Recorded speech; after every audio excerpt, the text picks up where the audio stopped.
Sometimes I think we just need the comfort of beautiful old hymns, like "There is a balm in Gilead." There is a balm in Gilead to make the wounded whole. There is a balm in Gilead to heal the sin-sick soul. Sometimes I feel discouraged and think my work's in vain, but then the Holy Spirit revives my soul again. There is a balm in Gilead to make the wounded whole. There is a balm in Gilead to heal the sin-sick soul. I love that old hymn. It's so beautiful and reassuring. And I want that balm. I want that balm from Gilead. I need that healing, and don't we all need healing today? Doesn't our world need healing today?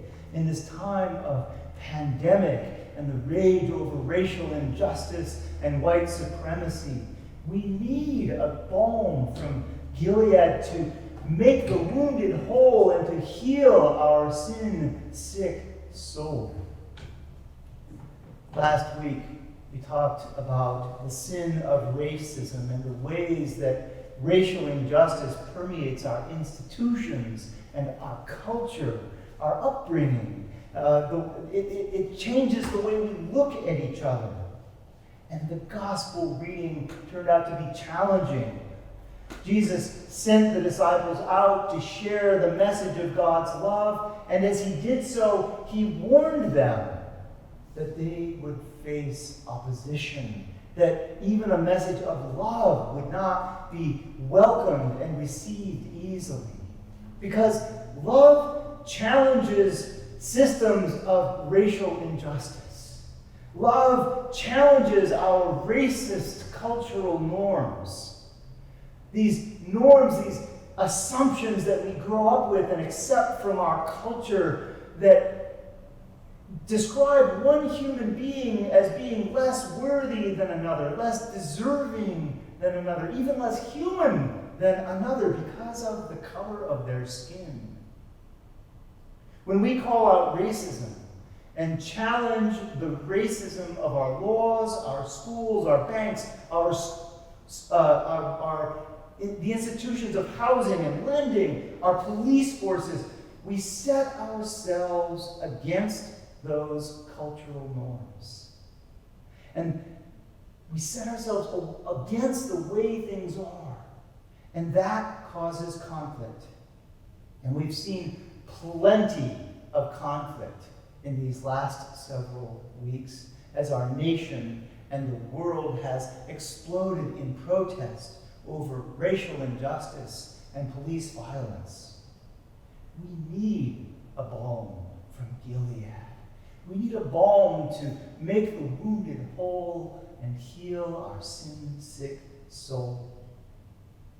Jesus warned the disciples. We heard it last week. He warned them as he sent them out to preach love that they would face conflict. And it would come from unlikely places, from their own families. It would set brother against brother, son against father, mother against daughter. The opponents will be from your own household, he said. And he sent them anyway. The message of love is too important not to share.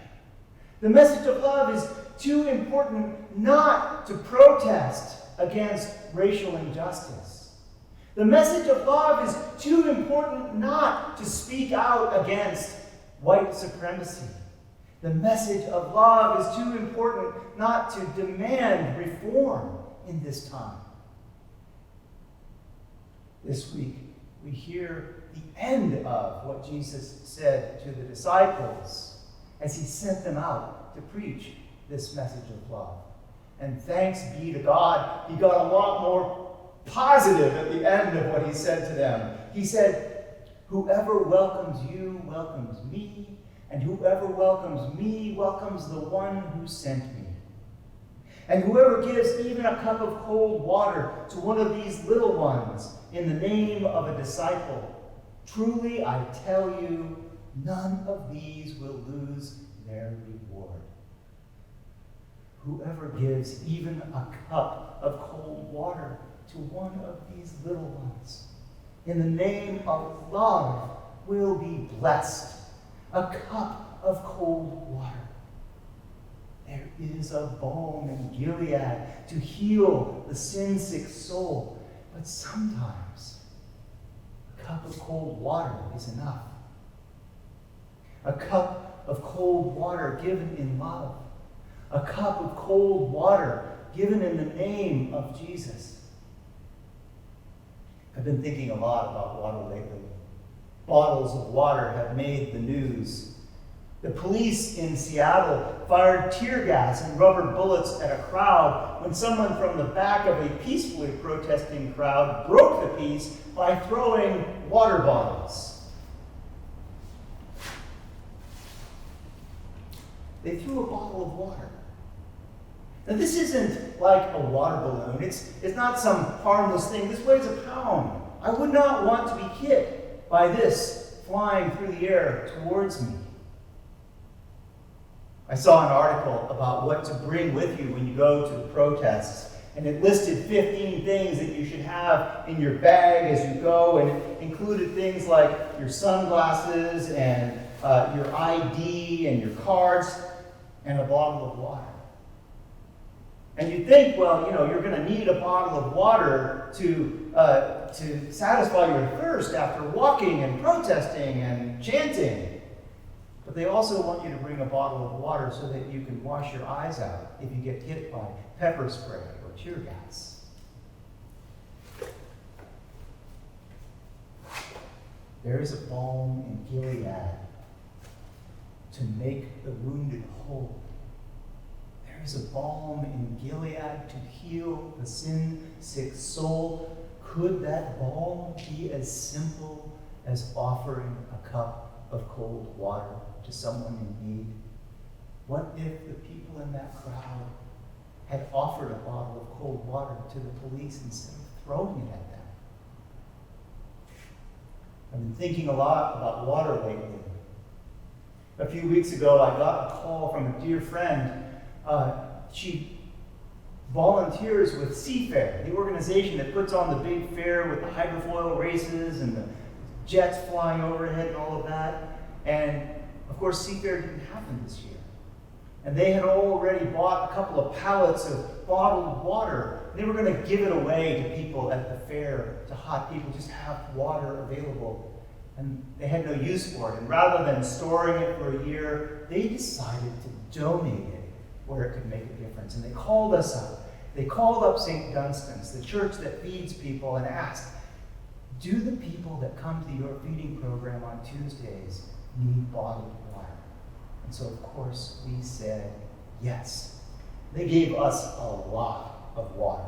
Big stacks of water. A pallet is a lot of bottled water. And now we're giving it out with the food that we serve on Tuesdays at St. Dunstan's. We're giving it out with the produce that we're handing out, that we're providing for people, along with their hot meals that we provide every week.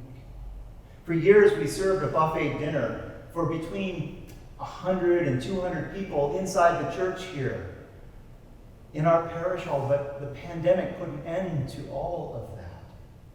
And when the building was closed, we didn't miss a single week. We immediately shifted gears and began putting that same food into to-go boxes and giving it away at the door. And this week we added to that, we added produce. And so we have, it's like a free farmer's market that you can walk through and take whatever vegetables and fruit that you want. It's quite abundant. There's a balm in Gilead to heal the sin-sick soul. And that balm is as simple as a cup of cold water, or maybe even a bottle of water. We were blessed when Seafair donated this water to our program. And we are doubly blessed when we give this water away to people in need in the name of love. There is a balm in Gilead to make the wounded whole. There is a balm in Gilead to heal the sin-sick soul. And that balm is as simple as this: water offered to the thirsty with love. If you feel discouraged and think your work's in vain, maybe just offer a cup of cold water.